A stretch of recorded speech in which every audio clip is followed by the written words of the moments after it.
அனைத்து ஊடக நண்பர்களுக்கும் பத்திரிகை நண்பர்களுக்கும் காலை வணக்கம்.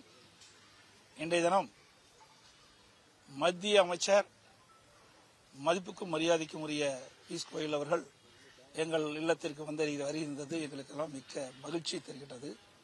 அவரோடு பாரதிய ஜனதா கட்சியை சேர்ந்த அமைச்சர் சகோதரர் முருகன் அவர்களும் மற்றும் பாரதிய ஜனதா கட்சியுடைய மாநில தலைவர் மரியாதைக்குரிய நயினார் நாகேந்திரன் எம்எல்ஏ அவர்களும் அவரோடு மாநில பாரதிய ஜனதா பொறுப்பாளர்கள் மற்ற தலைவர்கள் அதிமுக என்னுடைய தலைமை நிர்வாகிகள் அனைவரும் எங்கள் இல்லத்திற்கு அறிந்திருக்கின்றார்கள். எங்கள் இல்லத்தில் நாளை நடைபெறுகின்ற மாபெரும் பொதுக்கூட்டத்தில் எப்படியெல்லாம் அந்த பொதுக்கூட்டத்தில் மக்கள் கலந்து கொள்கிறார்கள், அதுக்கு எப்படியெல்லாம் ஏற்பாடு செய்ய வேண்டும் என்று கலந்து ஆலோசிக்கப்பட்டிருக்கின்றன.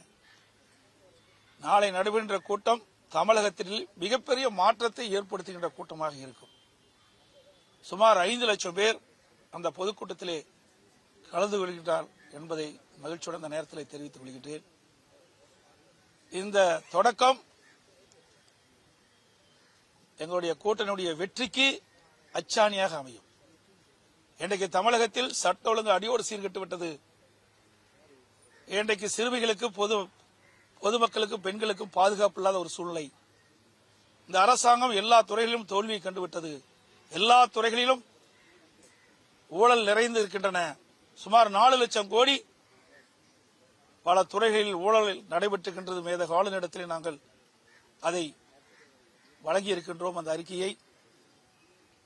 அது மட்டுமல்ல, எங்களுடைய கூட்டணி வலிமையான கூட்டணி. மாண்புமிகு பாரத பிரதமர் அவர்கள்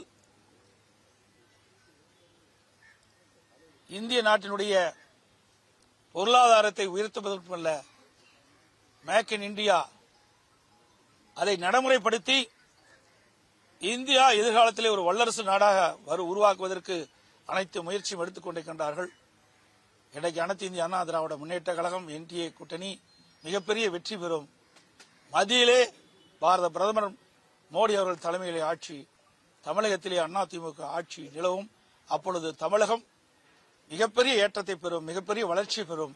இதுநாள் வரை இல்லாத ஒரு வளர்ச்சியை இந்த தேர்தல் மூலமாக வெற்றி பெற்று மக்களுக்கு வழங்கும் என்பதை இந்த நேரத்தில் தெரிவித்துக் கொள்கின்றேன்.